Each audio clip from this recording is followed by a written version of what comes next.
Fox 61 breaking news now. Breaking news here at 10. An hours-long police situation at a home in Bristol is now over. This is what our cameras caught this afternoon as police tried to convince a suspect to leave that house. Thanks for joining us for the Fox 61 News at 10. I'm Brent Harden. And I'm Sarah Sanchez. About 30 minutes ago, we learned from police that they eventually found that man hiding in the attic. Fox 61's Valerie Moravi watched as the situation unfolded, and she joins us live from Bristol now with the latest. Valerie. Yes, and 30 minutes ago, Bristol police confirmed the identity of the man they were trying to get into custody earlier today, and he was identified as Jared Plantamuro. Now, police tell us they were trying to serve Plantamuro with 2 active arrest warrants, but he refused to leave the home. Now, if you can take a look at this video from earlier today, it shows the moment when Plantamuro was taken into custody by police officers on Violent Drive around 1:30 p.m. Well, later in the afternoon. He was immediately assisted with medical treatment on the scene. Now, police say Plantamuro was hiding in the attic when he was finally arrested.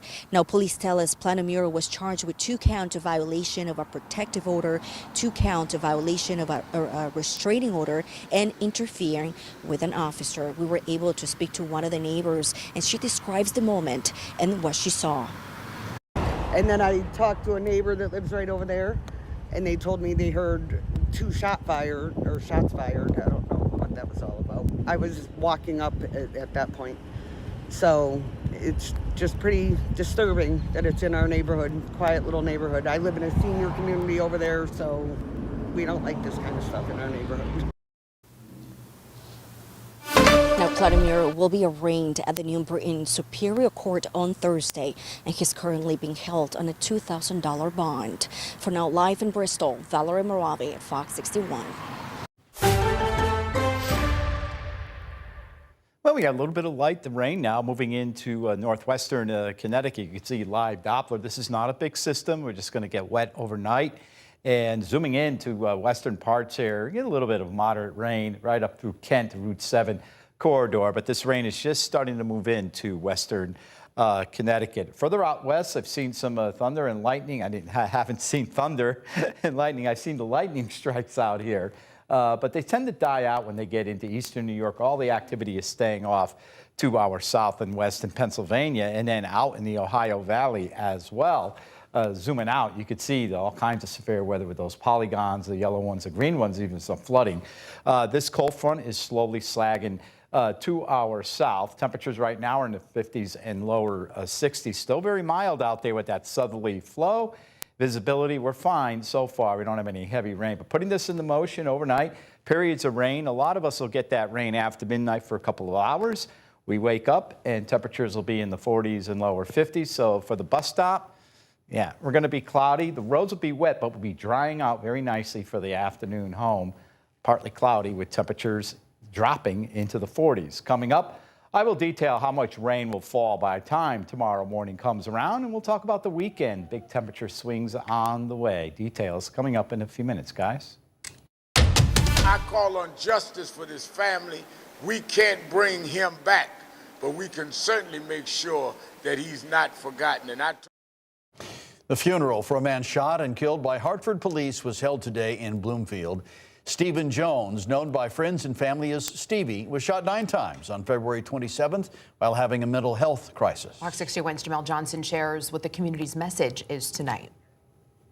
This day took a heavy toll on friends and family of Stephen Jones after he was shot and killed by Hartford police. Reverend Al Sharpton and civil rights attorney Ben Crump spoke about their continued fight for justice for Jones and others. Stevie Jones was a wonderful man. Stephen Jones' funeral was more than just a farewell.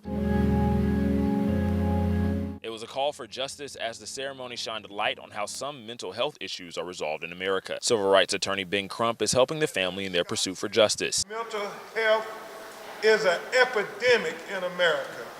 When we call 911 like Audrey did, we expect a helping hand, not 9 bullets in his body. Jones was killed by Joseph Magnano, a Hartford police officer who was called to the scene to help with Jones's mental health crisis. His sister Audrey Jones is the one who called 911 to help her brother receive care. If I would have known that they were going to kill my brother, I would not have ever called 911 for an ambulance. Several other officers were on scene before Magnano arrived. These police officers can be heard in a video yelling, "Drop the knife" at Jones. Officer Magnano arrived later, and after attempting to de-escalate the situation, Magnano reportedly shot Jones 9 times. Reverend Al Sharpton says this case goes broader than Hartford. We are going to stand with Audrey in this case because this case represents mental health victims of all races all over this country. This case represents how you treat us differently when you come, and this case warrants us to ask policemen how they can come to a scene and override the decisions of the policemen already on the scene. Member of the Greater Hartford NAACP Corey Betts says its Connecticut conference and the Hartford branch calls for a resolution to prioritize specialized mental health units within police departments. NAACP urges federal, state, and local governments to allocate adequate funding and resources to support the training, staffing, and ongoing operation of these mental health units within law enforcement agencies, recognizing the importance of investing in alternative approaches to public safety that prioritize de-escalation, crisis interventions, and access to mental health care for all residents. Stephen Jones has now been laid to rest, but the fight for this family continues. Justice for Stevie. Justice for Stevie. Attorney Crump has not filed any court motions yet when it comes to the case. As far as the actual shooting, that remains under investigation still, and the officer who shot Jones remains on administrative leave. In Bloomfield, Jamel Johnson, Fox 61.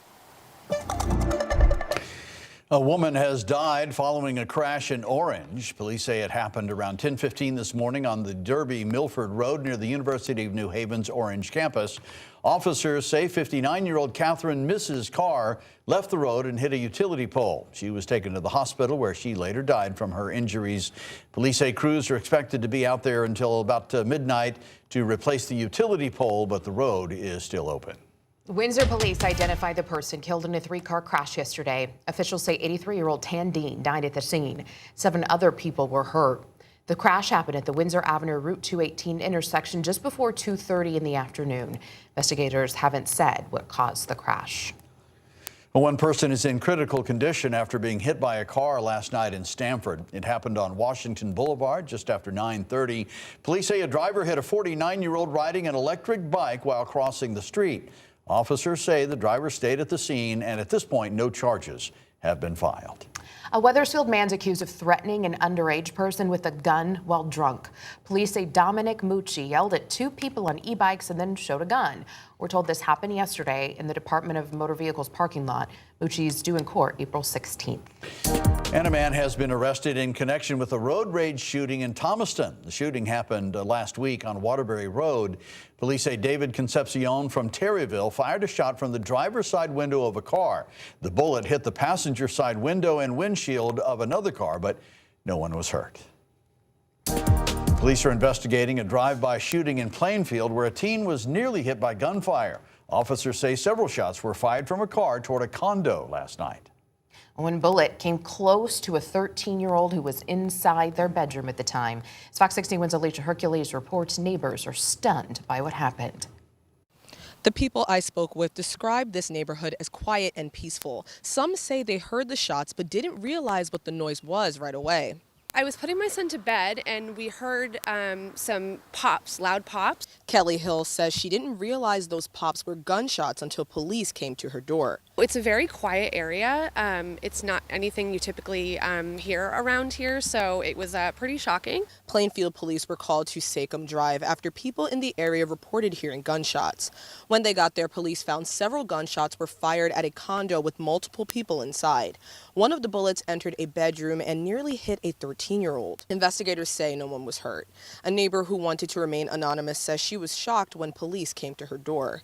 I wasn't expecting, when I moved into this really, really quiet street, to ever deal with the potential of a gunshot, let alone having the cops at my door. Hill says the shooting makes her feel less safe in the neighborhood. It's a bit disturbing. I just wasn't expecting it, and it does feel a little unsafe. Police have not made any arrests. They're still working to determine what led up to the shooting. In Plainfield, Alicia Hercules, Fox 61. 7 men have been charged after a prostitution sting operation. Fairfield police say the sting took place March 13th with help from the Stratford Police Department. Investigators say the men arranged to meet with an undercover officer who was posing as an escort and traveled to Fairfield and offered money for sexual acts. All 7 were issued misdemeanor summons and released on a promise to appear in court. The department says these operations are meant to address potential human trafficking violations. President Trump says he will sign an emergency order to pay TSA agents. Now, this comes as Congress continues to struggle to reach a deal to fund the Department of Homeland Security. The move is aimed at keeping airport security operations running during the funding stalemate.